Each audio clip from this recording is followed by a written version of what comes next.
শ্রীলঙ্কার বিপক্ষে দ্বিতীয় ওয়ানডে ম্যাচে একাদশে একাধিক পরিবর্তন নিয়ে মাঠে নামছে বাংলাদেশ দল। বাদ পড়ছে লিটন কুমার দাস ও তানভীর ইসলাম। একাদশে আসছে নতুন সব চমক।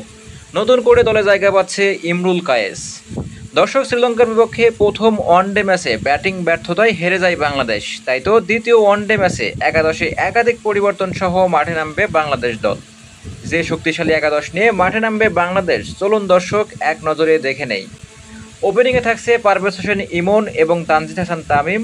এরপর তৃতীয় নম্বরে নাজমুল হোসেন শান্ত, চতুর্থ নম্বরে লিটন কুমার দাসের পরিবর্তে ইমরুল কায়েস, পঞ্চম নম্বরে তাওহিদ হৃদয়, ষষ্ঠ নম্বরে মেহেদী হাসান মিরাজ, সাত নম্বরে জাকির আলী অনিক, আট নম্বরে তানভীর ইসলামের পরিবর্তে অলরাউন্ডার রিশাদ হোসেন।